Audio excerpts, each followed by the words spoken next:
When people ask you what happened here, tell them the North remembers. Tell them winter came for House Frey.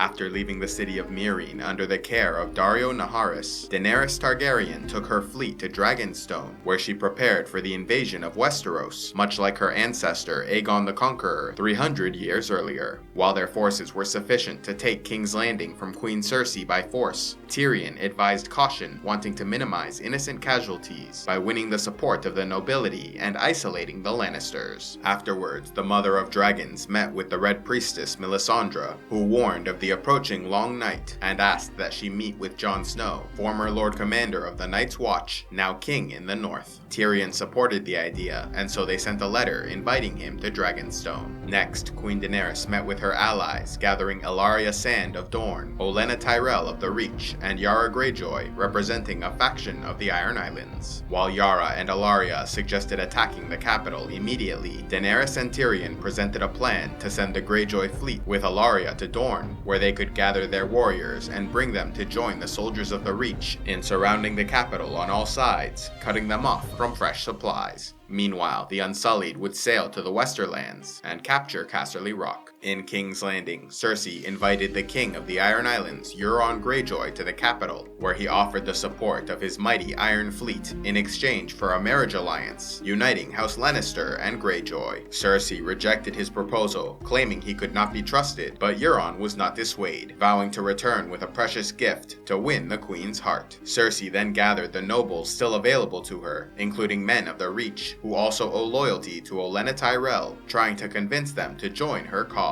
After the meeting, Jaime spoke privately to Lord Randyll Tarly, reminding him that the threat they face is one of foreign occupation, and offering him the position of ranking general in their army, as well as the position of Warden of the South once the war was won. While the Lannisters sought new allies on the mainland, Euron Greyjoy attacked the Ironborn fleet under Yara Greyjoy, who was escorting Ellaria Sand and the Sand Snakes to Dorne. Obara and Nymeria were killed by Euron in the fighting, while Tyene, Ellaria, and Yara were captured. Theon Greyjoy, seeing their forces defeated and his sister taken captive, jumped into the water, where he was later rescued by surviving Ironborn sailors, loyal to his sister. Euron then returned to the capital, with his captives, parading them before the people, and presenting Ellaria and Tyene Sand to Queen Cersei. Impressed by the gift he offered, she agreed to the marriage, but only after the war was won. The other prisoner, Yara Greyjoy, was taken by Euron, while Cersei imprisoned Ellaria, forcing her to watch her daughter Tyene poisoned with the same substance they used against Myrcella. Cersei then ordered that Ellaria be kept alive, so that she could watch her daughter die and rot away. In the citadel of Old Town, Samwell Tarly began his training as a maester, but was generally disappointed with the experience, learning that most maesters did not believe his stories about White Walkers, and even those who did were unconvinced that the threat was serious. Frustrated, Sam stole the keys used to access restricted areas, going through their books and scrolls to find information that might help Jon and the Night's Watch. Eventually, he found a map of Dragonstone and wrote to Jon Snow, informing him of the large deposit of dragon glass available on the island. As Sam continued to go through his daily duties, he encountered a patient being treated at the Citadel named Jorah Mormont, who suffered from grayscale. Given Sam's loyalty to the man's father, Lord Commander Jeor Mormont, he decided to break the rules and try a forbidden and experimental treatment on Jorah, which was ultimately successful in saving his life. Jorah was then released from their custody, leaving Sam to be scolded by the Archmaester for disobeying orders. However, he also commended him for his success, with the Archmaester impressed by his skills as a healer. In the north, House Bolton was defeated, and King Jon Snow now ruled from Winterfell, where he announced that everyone aged 10 to 60 must be trained to fight for the coming war against the White Walkers. Next, Jon declared that they must send the Wildlings as reinforcements to the Night's Watch, and so Tormund Giantsbane went to Eastwatch by the Sea, the closest fortress to Hardhome, where they last fought the army of the dead. Despite Sansa's objections, Jon then proclaimed that House Stark would keep faith with the Umbers and Karstarks. Although the former leaders of those houses chose to fight for the Boltons, they died on the battlefield, and so Jon called upon their new leaders, young Ned Umber and Alis Karstark, to pledge their loyalty once more for House Stark. Later, Jon received a number of important letters, first from King's Landing, learning that Queen Cersei Lannister had taken the throne, demanding oaths of loyalty or else threatening destruction. He then heard word from Tyrion Lannister on behalf of Daenerys, inviting him to Dragonstone, where a third letter from Samwell explained a mountain of dragonglass may be found. Given their dire need for allies and dragonglass, Jon decided to accept the invitation south,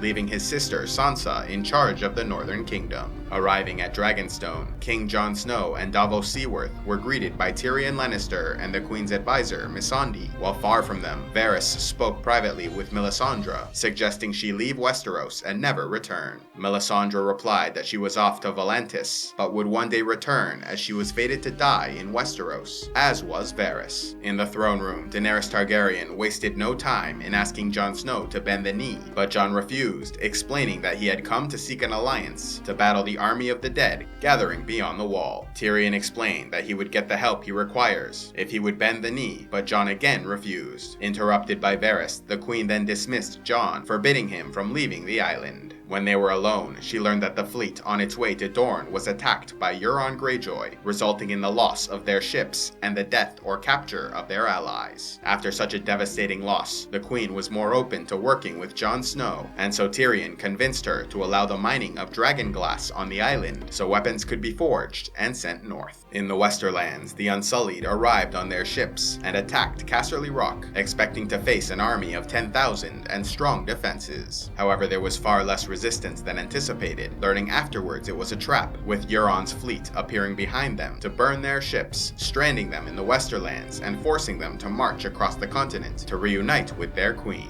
Before the Unsullied had even arrived at Casterly Rock, the bulk of the Lannister forces and their supplies departed and were marching alongside Jaime Lannister and the army of Randyll Tarly towards Highgarden, where they defeated the Tyrell garrison and captured Lady Olenna. Rather than face a more vicious death at the hands of Cersei, Jaime poisoned her drink to ease her passing. Yet before she died, Lady Olenna admitted that she was behind the death of his son Joffrey, asking that he inform his sister. Back on Dragonstone, Jon Snow made great progress in mining for dragonglass, while also discovering a number of ancient drawings on the walls made by the Children of the Forest thousands of years earlier, displaying an alliance with the First Men to fight against the army of the dead. He showed these images to Daenerys, who was becoming more convinced of the truth of his warnings. Yet as they left the cave, Daenerys was told of the loss of her ships in the Westerlands and the loss of Highgarden and their Tyrell allies. Furious over yet another defeat, she wanted to mount her dragon and burn the Red Keep to the ground, but was advised against it by Tyrion and Jon Snow. And while they convinced her not to attack the capital, she refused to allow this latest loss to go unanswered. Across Blackwater Bay in King's Landing, Queen Cersei proudly met with a representative of the Iron Bank and offered to pay their debts in full over the coming weeks. This was made possible by the capture of Highgarden and the seizure of the wealth of House Tyrell. And while the gold did manage to make it into the city, the army and fresh supplies did not, as they were attacked on the road by a large Dothraki army led by Queen Daenerys Targaryen, mounted upon her dragon Drogon. The royal army did its best to defend against the attack, but the creature devastated their lines with dragon fire, burning the supply train. Although Sir Bronn was able to strike the dragon through the use of a scorpion designed by Qyburn, the beast did not die, instead landing near the water. Spotting the Dragon Queen on the battlefield, Jaime foolishly charged after her, only for Drogon to breathe a stream of fire that would have surely killed him, if not for the last-second intervention of Bronn, who charged in on a horse, knocking Jaime into the water. Following her victory, Queen Daenerys gathered the surviving Lannister and Tarly soldiers, offering them the choice of bending the knee or execution. Some immediately chose to join her, but others refused, and so the queen made an example of Lord Randyll Tarly and his son Dickon, who were burned alive with dragon fire. After the battle, Daenerys flew back to Dragonstone, where she was reunited with the now cured Ser Jorah Mormont, who was greeted warmly and taken back into the Queen's service. After the murder of Walder Frey, Arya Stark used her abilities to pose as Lord Frey, calling a meeting of the most powerful members of their house. Using the opportunity to poison their wine, she killed them all in mere moments, sparing only the servants and Walder Frey's wife, telling her that winter had come for House Frey. Arya then traveled south, heading for King's Landing, but ran into her old friend Hot Pie, who informed her that Jon Snow defeated the Boltons at Winterfell and was named king in the north. Shocked by the news, she turned back from her mission to kill Queen Cersei and made her way to Winterfell. Along the way, she encountered her old direwolf Nymeria, now leading a large wolf pack in the wilderness. Arya tried to bond with the animal, as she had when they were younger, but the direwolf ultimately chose not to rejoin her and left with her pack. Also traveling through the Riverlands, were the Brotherhood without banners, accompanied by Sandor Clegane on a mission north, where visions told them a great war was coming. The Hound was skeptical of their claims until he saw a vision of his own, showing a mountain that looked like an arrowhead, an undead army, and an attack at a castle, where the wall meets the sea, referring to the Night's Watch fortress of Eastwatch. A special thanks to all those who contribute to Civilization X, like Harold the Lone Wolf, Master Hades of Skagos, and the Smiling Cow. If you'd like to help the channel with a monthly donation, click on the Patreon link, and please be sure to like, subscribe, and turn on notifications to see more.